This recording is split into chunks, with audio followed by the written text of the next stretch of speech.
Hey, what's going on, guys? In today's video, I'll be teaching you guys how to make airsoft scope cam videos.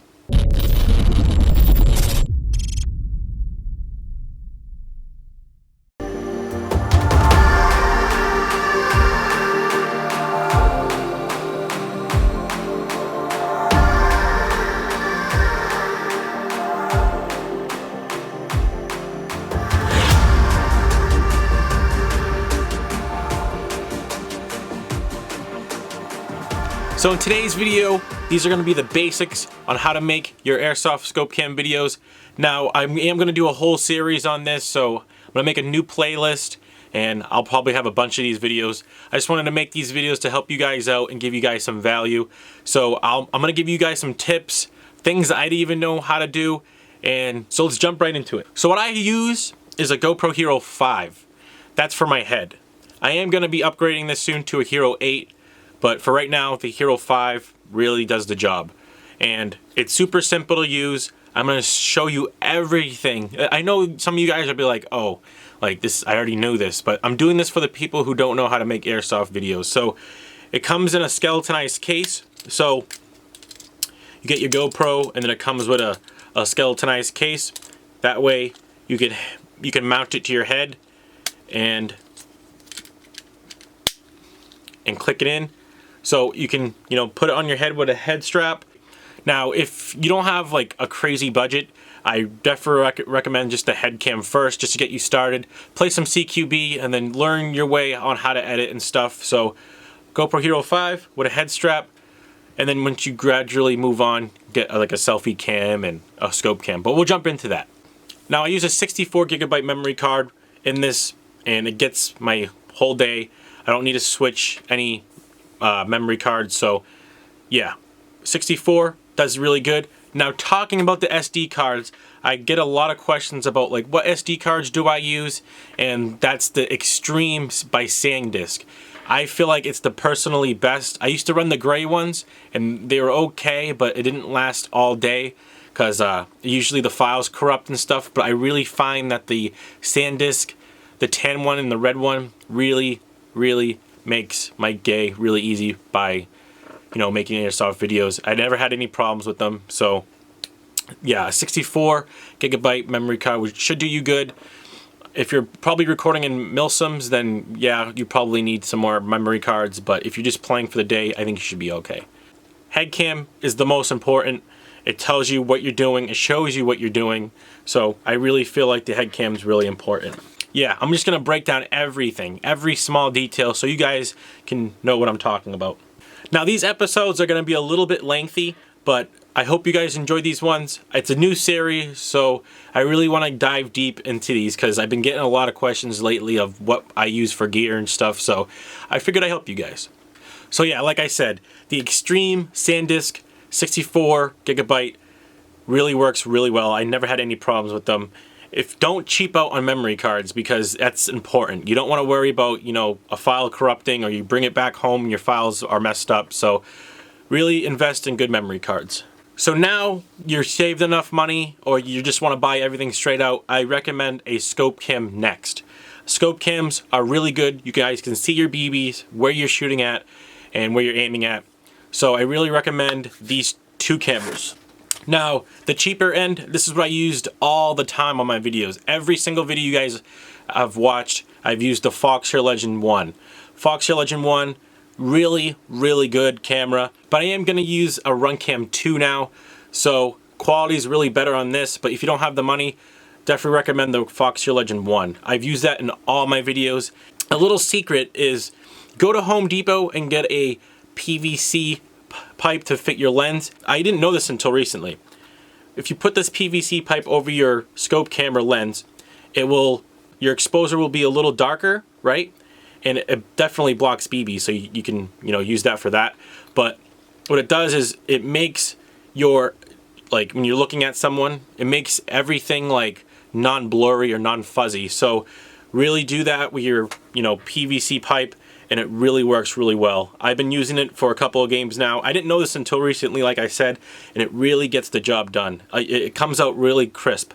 So a little tip I didn't know, and probably a lot of you guys didn't know this either, but try it out. and I'm telling you, it works really good. It works really good when you're in darker areas too, so like, you know, the sun's not hitting the lens and your enemies are not getting blurred out. So really good tip. What you want to do is get a nice 3D printed mount from Shapeways, or Brain Exploder sells them for your mount for your camera. So you can just slide it in, boom, and then it's a Picatinny rail right here. So you can just slide it right in on your Picatinny rail and it stays on with a screw. We'll be diving more into this as, you know, the episodes go on, but for right now I'm just covering the basics. So another tip too is the Foxeer Legend 1 unfortunately uses a 32 gigabyte. That's the maximum you can use. So that's another reason why I'm jumping to the Runcam 2, is this is compatible for 64 gigabyte. So just a little tip, if you guys didn't know, 64 gigabytes for the Runcam 2, and the Foxeer Legend 1 is only 32. So yeah, that's your scope cam. Scope cam's really the second step after getting your head cam. You want to get a scope cam, so that way you can switch in between your head and your scope. The selfie is not really important until, you know, when you have extra money saved. We're going to start talking about the selfie. What you want to do in your videos is you want to tell a story, or just, you know, get a bunch of kills. But what I like to do is make a story out of my airsoft gameplays. So selfie cam is third on my list. So, you know, when you're making airsoft scope cam videos, you can transition in between all three of them. But if you just want on a budget, just get a head cam and a scope cam for now. So now we're talking about the third camera, which is the selfie. Now the selfie cam is really good. It looks at you. So, you know, when you're reloading and all, like when you're looking at someone, like aiming, it just gives you like that dramatic effect, which is really nice on the selfie cam. It's not important, but it is a nice little touch to your videos when you have three cameras switching back and forth. It makes the videos flow nice and well. Selfie cam, the Hero 4 Silver with a 64 gigabyte. Same thing, 64 gigabyte memory card. Gets the job well done. But I am going to be switching to a Hero 5 once I get the 8 for my selfie. So I want to make some more quality videos for you guys. But for right now, this is what works for me. And these are the basics. So I will timestamp everything you guys need to know so you guys can get there really quick. So I don't want to waste you guys' time at all, but those are the basics. Now I'm going to teach you guys how to mount things, and what I mean by that is how to mount your cameras, how to make your, you know, videos look nice and well by angles and stuff, and things that, like I said, like I didn't even know until now. So we're going to jump right into that. First, we're going to start with the head cam. Using the built-in boonie hat is nice and all, but you always have to worry about like the right angle. And I feel like the lower it is to your forehead, like the closer it is to your forehead, the angle will be nice and really well. So I'm going to show you guys that right now. I put it on, just pretending I'm going out to play airsoft, right? So you don't want to have it straight on like this, like you don't want it aiming up, because you know the way the GoPros like film, it's on a fisheye lens, and if you guys don't know what a fisheye lens is, it shoots like a wide angle, and you guys can switch that in your settings.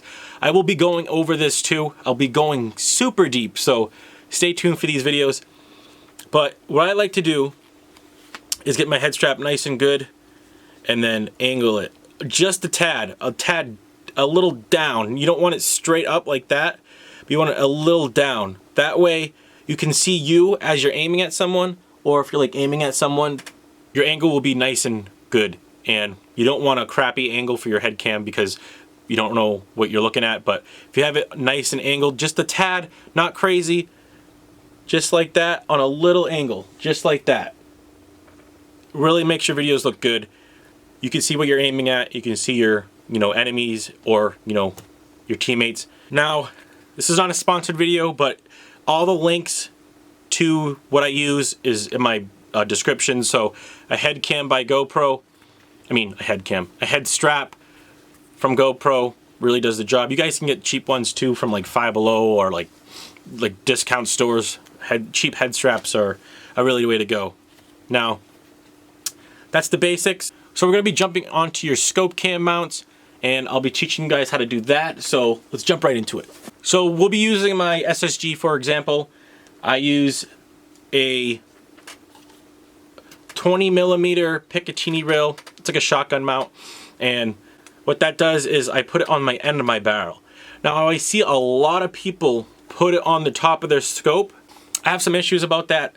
I don't like it on top of my scope. Reason being is because if you're aiming through something, it's just gonna film like the piece of wood or the stone that you're aiming at. So if you have it at the end of your barrel, you can slip your sniper through the end of, you know, like a rock or something. You can still get your shots. So I have tried the scope and I didn't really like it. It is super easy to get to, but I mean, I rather put it onto the end of my barrel so you can shoot through like little holes and stuff. And that's a really good key. You don't want, you know, to ruin your footage. So a little Picatinny rail mount does the job, and it slides right in. So it looks just like that. It's at the end of your barrel, so it does the job. Aiming through some stuff, and you don't want to mess up your footage, because coming back home from like a cool event and all your scope cam videos messed up, it's not fun. So having it at the end of your barrel is a really key thing to have some nice scope cam videos. That's a little tip. I hope you guys, you know, take that with recollection. Now, the third thing is your selfie mount. This is a really important detail I learned over the, you know, past year of playing airsoft, is you want to get this mount right here. And I'll have some, you know, B-roll of this. This is a GoPro mount, and it's metal, so it's made out of aluminum, and it's mounted, and this is the same thing as your scope cam mount. And what it does is it just sits on the end of your barrel, and the scope cam's looking at you. Super cheap. You can get these for like $15, and just, you know, how to take it out, you just take it out like so, unscrew it. Super simple, guys, but like I said, just making for people who don't know. So bam, got that. Woo.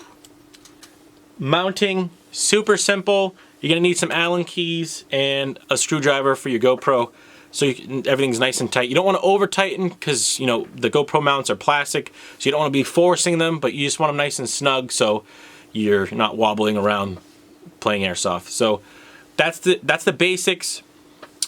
That's what I use for my airsoft scope cam videos. Now I know this was super simple, but I'm making this video for the people who want to jump into making airsoft videos and don't know how to. So episode 2, we're going to be going higher and higher and higher of difficulties. So stay tuned for that next week. And Battle Hack episode 2 is coming out, so stay tuned for that too. How'd you like episode 1, by the way? Let me know down in the comments. But yeah, this was the basics. Hope you guys enjoyed. This is Rep the Airsoft there, and I'll catch you guys on the next one.